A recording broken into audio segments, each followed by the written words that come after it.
میں آپ سے کہنا چاہتا ہوں، جس سرکار سرکاہی کے دربار میں آپ آئے ہیں، جن کا نام سن کر آپ اس محفل نور میں آئے ہیں، یہ صرف مظفر پور تک محدود نہیں ہے، یہ صرف ویشالی تک محدود نہیں ہے۔ الحمدللہ اس کم عمری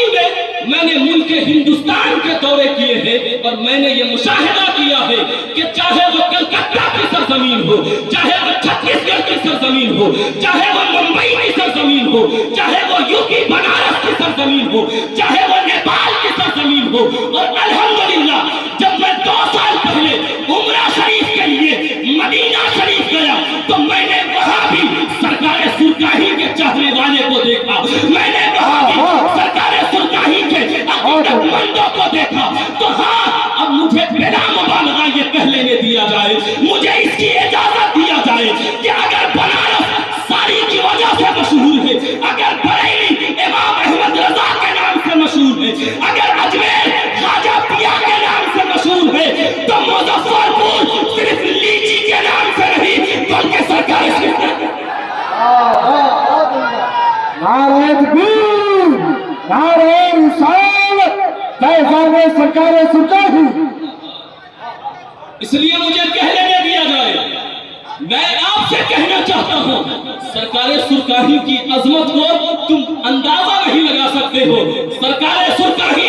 عظمت کے اس مینار کا نام ہے، اس بلندی کا نام ہے کہ بڑے بڑے ٹوپی والے جب سرکار سرکاہی کے مینار کو دیکھنا چاہتے ہیں تو ان کے سروں سے ٹوپیاں گر جاتی ہے اور انہیں یہ کہنا پڑتا ہے کہ تیرے علی کے فیض کا، تیرے علی کے فیض کا در ہے کھلا ہوا ہے قادری فقیروں کا میرا۔ نعرہ تکبیر، نعرہ رسالت، فیضان سرکار سرکاہی، حضور صاحب سجادہ۔ میں آپ کے سامنے نہ ہی ایک مقرر کی حیثیت سے کھڑا ہوں، نہ میں کوئی عالم کی حیثیت سے کھڑا ہوں، میں صرف سرکار سرکاہی کے خادم کی حیثیت سے آپ کے سامنے کھڑا ہوں۔ میرے عزیزوں، ان تمام تیغی کو میں پیغام دینا چاہتا ہوں کہ میرے دادا سرکار سرکاہی کا پوری زندگی یہ آپ کا پیغام رہا کہ جو تیغی ہوگا وہ علم والا ہوگا، جو تیغی ہوگا وہ علم حاصل کرے گا۔ ہاں، تو میں آپ سے کہنا چاہتا ہوں، اگر آپ سرکار سرکاہی کے ماننے والے ہیں، آپ ان سے عقیدت رکھنے والے ہیں، تو پھر آپ کو علم کو فروغ دینا پڑے گا۔ اس لیے کہ میرے دادا سرکار سرکاہی 1943 میں جب مرکزی ادارہ دارالعلوم علیمیہ کو آپ نے جب قائم کیا تو پھر آپ کے دل میں خیال آیا یہ دیہات جیسی جگہ ہے، یہاں بیرون کے، یہاں دور و دراز کے طلبہ نہیں آ پائیں گے، تو پھر آپ نے 1949 میں مظفر پور کے قریب میں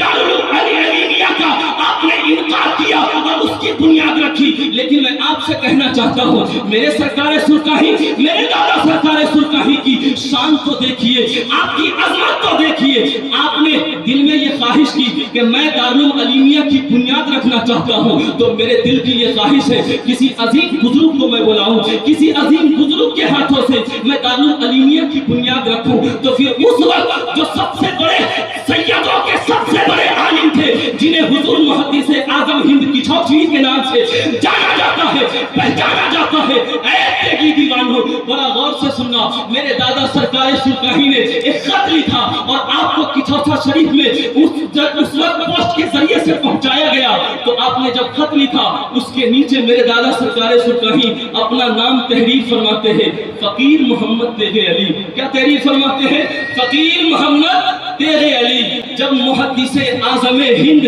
کی چھوٹویں کی نظر پڑتی ہے اس خط کے اوپر کہ مظفر پور سے کسی نے مجھے خط بھیجا ہے اور اخیر میں اس نے لکھا ہے فقیر محمد تیغ علی، تو محدث اعظم ہند کے چھوٹویں کہتے ہیں اچھا بہار میں بھی فقیر رہتے ہیں، اچھا بہار کے اندر بھی فقیر رہتے ہیں۔ پھر وہ سید زادے سفر کر کے کچھوٹا سے مظفر پور کے سرزمین پہ آتے ہیں اور آپ کے چاہنے والے سارے لوگ ان کا استقبال کر کے ان کو بلانے کے لیے حضور محدث اعظم ہند کی چھوٹویں کو گئے، اور جب آپ کو مظفر پور میں لایا گیا تو حضور محدث اعظم ہند کی چھوٹویں کے زبان پہ تھا کہ سارے لوگ تو آ گئے، لیکن جس نوجوان نے مجھے خط بھیجا تھا، جس نے خط کے نیچے اپنا نام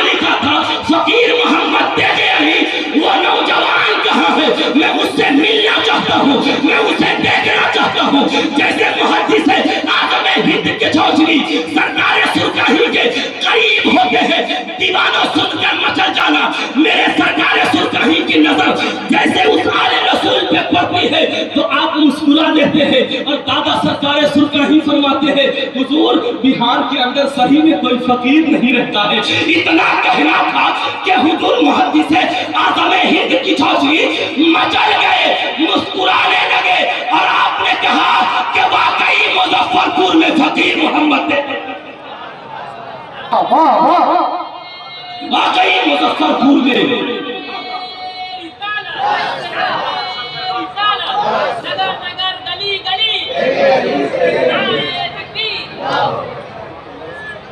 ولی عہد شہزادہ حضور صاحب سجادہ علامہ شاداب علی محمدی صاحب قبلہ نے مجھے 15 منٹ کا وقت دیا، اس میں 2-3 منٹ اور بچ گئے ہیں۔ انشاءاللہ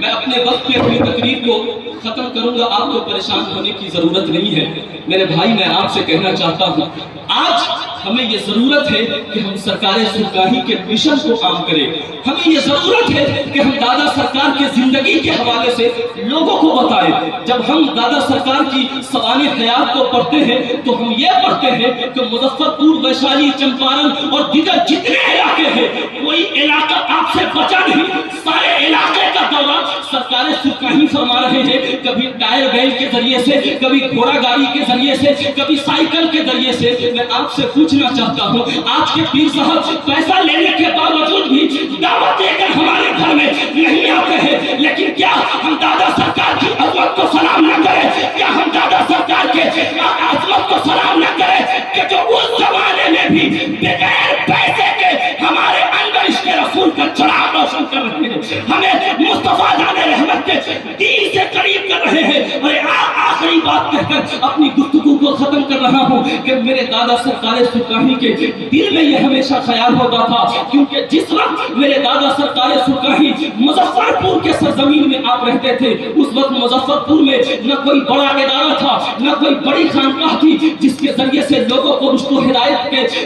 وقت پہ رشد و ہدایت دکھایا جائے اور انہیں دین پہ لایا جائے، انہیں مصطفیٰ کے عشق کی روشنی سے ان کے سینے کو منور کیا جائے۔ میں آپ سے کہنا چاہتا ہوں میرے دادا سرکار کے زندگی کا سب سے بڑا مشن یہ تھا کہ سنت مصطفیٰ کو عام کرنا ہے، علم دین مصطفیٰ کو عام کرنا ہے، لوگوں کو مصطفیٰ کے دین سے آراستہ کرنا ہے۔ میں آپ سے کہنا چاہتا ہوں آج یہاں پہ آپ جتنے سروں پہ ٹوپی دیکھ رہے ہیں، جن کے چہروں پر آپ داڑھی دیکھ رہے ہیں، کوئی جامعۃ الاشرفیہ کا فارغین ہے، کوئی بمبئی سے پڑھ کے آ رہا ہے، کوئی گجرات سے پڑھ کے آ رہا ہے، کوئی بریلی سے پڑھ کے آ رہا ہے، تو یاد رکھیں اس علم کا جو اجالا آپ دیکھ رہے ہیں، ان علم کے اجالے کے اندر، دبیا کے اندر جس نے تیل ڈالا ہے یعنی علم مصطفیٰ کا، وہ کوئی اور نہیں بلکہ میرے سرکار سرکاہی کی ذات ہے، جو نگر نگر میں ڈگر ڈگر میں آپ ہر دے گی اپنے آپ کو عالم کہتا ہے،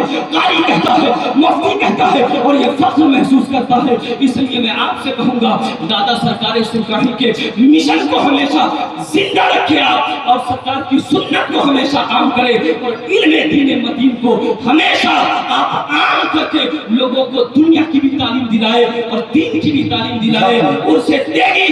زندہ باد، پائندہ باد، سرکار سرکاہی کا فیضان زندہ باد، پائندہ باد مقام مصطفیٰ سے ہے، جہاں کو آشنا کرنا مسلمانوں کا شیوا ہے، محمد سے وفا کرنا سلام۔